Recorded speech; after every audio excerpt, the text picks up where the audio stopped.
Is upon us in Saluki country. The men's tennis team hosts their last tournament of the fall, and volleyball returns to Davies Gym. Sean Conway is here with sports.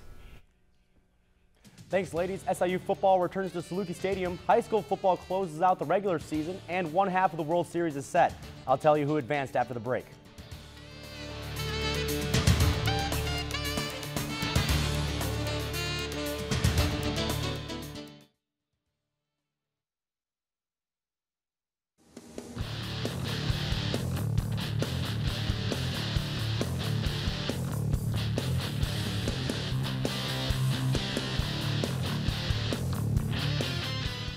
Saluki Volleyball returns to Davies Gym for a weekend of MVC action. This weekend's action marks the halfway point through conference play of the season. The Dogs have a record of 14-7 heading into the weekend. SIU hosts Drake on Friday night at 7 and caps off homecoming weekend with an afternoon match against Northern Iowa on Saturday.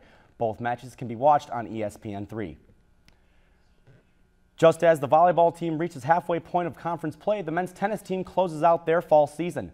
SIU is set to host Eastern Illinois Saturday for the SIU Fall Classic. This is the last tournament of the fall season for the Dogs. Senior standout Johnny Rigby already has his sights set on the spring. My main goal is team-based. I would really like to win conference.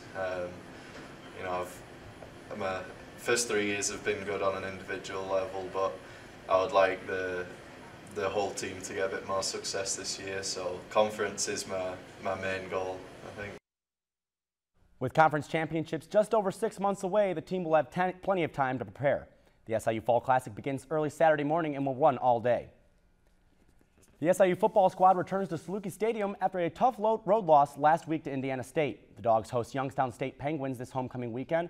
Quarterback Mark Ionati is a mere 206 passing yards away from breaking the school passing record by a 2-year player. Ionati will look to his main targets in Jimmy Jones and Billy Reed to help him surpass that marker this weekend. Kickoff for the homecoming game is set for 6 o'clock Saturday night. Southern Illinois is ready for the last week of high school football. The Carbondale Terriers are still searching for their first win as they close out the season at home against the Harrisburg Bulldogs. The Murfreesboro Red Devils travel north to take on the DuQuoin Indians. The Heron Tigers hit the road to take on the Breeze Central Cougars, and the Nashville Hornets host the undefeated Columbia Eagles. This is the last week of the regular season for high school football. Kickoff for all games is tomorrow night at 7. Week 7 of the NFL begins tonight with an NFC West rivalry matchup between the Seahawks and the 49ers.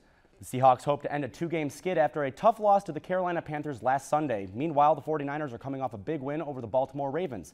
Kickoff for tonight's game is at 7:25 on CBS. Going into Sunday, the Chicago Bears are on their bye week as they attempt to get back on track after their loss to the Detroit Lions. The Rams return to St. Louis to host the Cleveland Browns for a non-conference matchup. Kickoff for the Rams-Browns game is set for 12 o'clock this Sunday on CBS. Back to the Future 2 may have predicted the inventions of Skype and a hoverboard, but a World Series win for the Chicago Cubs isn't one of them. The Cubs were swept by the New York Mets in 4 games as the Mets head to the Fall Classic for the first time since 2000. They await the winner of the Toronto-Kansas City series. The Royals lead the Blue Jays 3-2. Game 6 of the American League Championship Series is slated for tonight. And tomorrow night, David Price takes the mound for the Blue Jays against Fireball Yordano Ventura. Up next, we'll tell you about some